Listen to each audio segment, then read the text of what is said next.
दोस्तों, इसमें कोई दो राय नहीं है कि भारत के पास जो पुराने मिलिट्री एयरक्राफ्ट हैं, वे अब 30-40 और कुछ तो 50 साल पुराने हो चुके हैं। इन्हें जल्द से जल्द रिप्लेस करना बेहद जरूरी है। डिफेंस प्रोक्योरमेंट रक्षा खरीद की प्रक्रिया हमेशा से जटिल रही है, जिसमें कई बार लंबा वक्त लग जाता है। लेकिन अब भारतीय वायुसेना के लिए 1 लाख करोड़ रुपए की एक बहुत बड़ी ट्रांसपोर्ट एयरक्राफ्ट डील सामने आई है। इस रेस में टाटा, महिंद्रा और हाल जैसी दिग्गज कंपनियां आमने सामने हैं। सरकार का यह टेंडर क्या है और इसमें इन कंपनियों की क्या भूमिका होगी, आइए इसे बिल्कुल विस्तार से समझते हैं।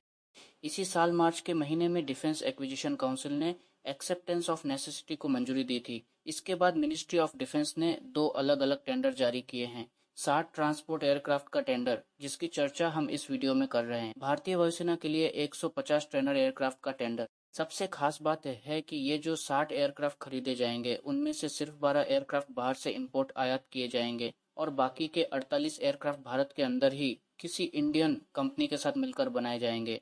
इससे मेक इन इंडिया और आत्मनिर्भर भारत को एक बहुत बड़ा बूस्ट मिलने वाला है। अक्सर जब हम मिलिट्री एयरक्राफ्ट की बात करते हैं तो लोगों के मन में सिर्फ फाइटर जेट्स जैसे राफेल या जगुआर आते हैं। लेकिन जंग जीतने या सुरक्षा बनाए रखने के पीछे जो असली सपोर्टिंग रोल होता है, वो ट्रांसपोर्ट एयरक्राफ्ट निभाते हैं। इन्हें 3 कैटेगरीज में बांटा जाता है। लाइट ट्रांसपोर्ट एयरक्राफ्ट 20 टन से कम वजन उठाने वाले, जैसे C-200 ट्रांसपोर्ट एयरक्राफ्ट 20 से 30 टन वाले। हैवी ट्रांसपोर्ट एयरक्राफ्ट 40 टन से ज्यादा वाले, जैसे C-70। वायुसेना ने जिस मीडियम कैटेगरी 18 से 30 टन के लिए टेंडर जारी किया है, उसका मुख्य उद्देश्य सैनिकों, हथियारों, गोला बारूद, वाहनों और मेडिकल सप्लाई को तुरंत दुर्गम इलाकों जैसे लद्दाख, अरुणाचल प्रदेश, सियाचिन और अंडमान निकोबार तक पहुंचाना है। ये एयरक्राफ्ट छोटे, कच्चे और अनपेव्ड रनवे से भी आसानी से उड़ान भर सकते हैं। हमारे पास दशकों से अंतनॉव एनडवी एयरक्राफ्ट रीढ़ की हड्डी की तरह काम कर रहे हैं, लेकिन अब वे इतने पुराने हो गए हैं कि उनका मेंटेनेंस बहुत मुश्किल हो गया है और रूस यूक्रेन युद्ध के कारण स्पेयर पार्ट्स मिलना भी बड़ी चुनौती बन गया है। इस नई डील के लिए मुख्य रूप से 3 बड़े कंटेंडर रेस में हैं। एम्ब्रायर C-30 मिलेनियम ब्राजील, यह महिंद्रा डिफेंस के साथ पार्टनरशिप कर रहा है। इसकी पेलोड क्षमता 26 टन है और यह जेट पावर्ड आधुनिक एयरक्राफ्ट है। लॉकहीड मार्टिन C-130 जूल सुपर हेरक्यूलिस, अमेरिका, यह टाटा एडवांस सिस्टम्स के साथ मिलकर काम कर रहा है। भारत के पास पहले से ही ये एयरक्राफ्ट मौजूद हैं, जिससे हमारे पायलट्स और मेंटेनेंस टीम के पास इसका अनुभव है।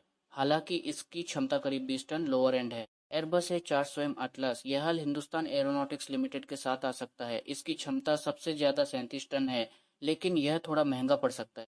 सवाल यह है कि आखिर 48 एयरक्राफ्ट भारत में ही क्यों बनाए जा रहे हैं। पहला फायदा, इंडस्ट्रियल इकोसिस्टम।